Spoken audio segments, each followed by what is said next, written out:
Hello বন্ধুরা, দেখো botox treatment করেছি।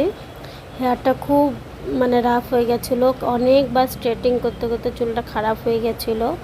প্লাস কালারও করে, বাড়িতেও কালার করে, নর্মাল দোকানের কালারও করে, গার্নিয়ার কালারও করে।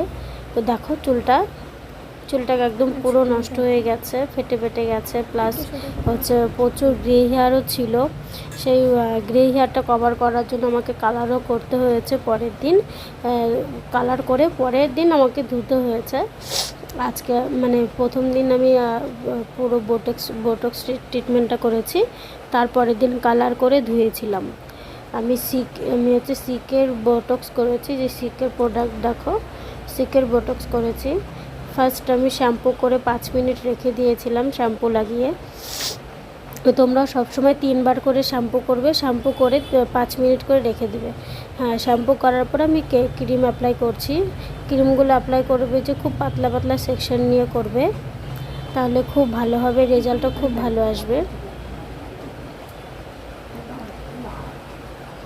আর খুব এত কার্লি হেয়ারও ছিল, প্লাস কালার হেয়ারও ছিল, গ্রে হেয়ারও ছিল, প্রচুর চুল ছিল, এই জন্য সময়ও লেগেছে। আমরা হচ্ছে ফার্স্ট ক্রিম অ্যাপ্লাই করে 1 ঘন্টা রেখে দিয়েছিলাম। 1 ঘন্টা রাখার পরে আমাকে ব্লো ড্রায়ার করতে হয়েছে। 1 ঘন্টা রাখার পরে সবসময় ব্লো ড্রায়ার করবে। আর যদি খুব মোটা চুল থাকে, কার্লি হেয়ার খুব মোটা, আর তোমার বেশি ড্যামেজও নেই, এই মোটা চুল, তখন 1 ঘন্টার একটু 10-15 মিনিট বেশিও রেখে দেবে, কোনো অসুবিধা নেই। স্ট্রেটনিং ক্রিমগুলোতে যেরকম ওভার প্রসেস হওয়ার ভয় থাকে, বোটক্স ট্রিটমেন্টে বা ন্যানোপ্লাস্টিয়াতে ওভার প্রসেস হওয়ার ভয় থাকে না। এটা সবসময় মাথায় রাখবে। একটু বেশি টাইম রাখলেও কোনো ক্ষতি নেই, কিন্তু আমি 1 ঘন্টায় রেখেছিলাম।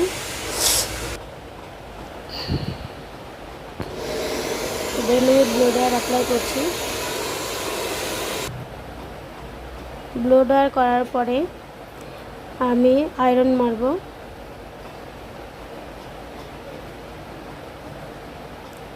ব্লো ড্রায়ার হয়ে যাওয়ার পরে আয়রনিং করব।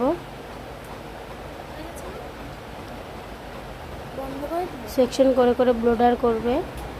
দেন দেখো এবার আয়রন মারছে আমার বৌদি।